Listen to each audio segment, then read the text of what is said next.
diversity in people, different shapes, sizes, colors, cultures, and walks of life. But there is one thing that we all share in common. There's actually more than one thing, but for today's conversation, there's one thing we all share in common. We are all children to somebody. Now, it may be true that you have a fabulous home life or have memories of a wonderful mom and dad who nurtured and cared for you. It may be that you have negative memories, trauma, and scars from where you were hurt and wounded over time in your home. And if that is you, my heart hurts for you. I do want us to recognize, though, we all share that truth, that we're all children to somebody. We may not all be parents, but we are all children. We're in the middle of a sermon series called Generations, where we are looking at the different dynamics of family for the purpose of developing an action plan that we can commit to leave a faith legacy. And this past Sunday, we looked at Ephesians chapter 6, verses 1 through 3, which is a very well-known passage of Scripture specifically relating to children. Children, obey your parents in the Lord, for this is right. Honor your father and mother. And we unpacked and talked about what those verses mean and why they're important. I want to kind of draw our attention to that parenthetical phrase, in the Lord. This was often taught to me, and not wrongly, by the way, to communicate, hey, obey your parents as long as it doesn't contradict something that the Lord has told you to do. And that is certainly important and true, because the authority of Scripture and the Lordship of Christ overrides everything. So that's good. This is also an important parenthetical, though, because it assumes that we are applying this verse in a Christian home. And I want to encourage you in that thought this morning, to give you something to consider throughout the week as you apply the truth of Scripture to your life and to your home.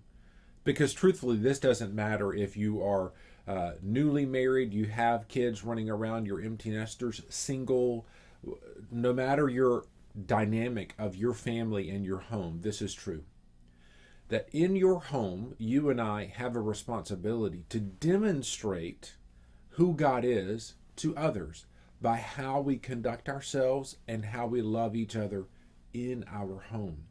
That is an important purpose in that parenthetical phrase, in the Lord. You see, all of the verses around Ephesians chapter 5 and chapter 6 are giving commands or instructions for marriage, for parenting, for those healthy relationships. You could compare this to Colossians chapter 3, which similarly ends with instructions for a Christian household. It speaks to the wife, to the husband, to the children, to the father. So the importance for us to understand is, in a Christian home, I have the responsibility not just to live right and love right, but how I love others, specifically how I love those in my home, gives me the position, the respect, so that I can more effectively carry hope to the world. So we use that phrase every day in our church. Every week we end our service. Now, friends, since Christ is the one who gives us life, let's carry that hope to the world every day. My ability to effectively carry hope is impacted and influenced by how I love and respect and honor those most close to me.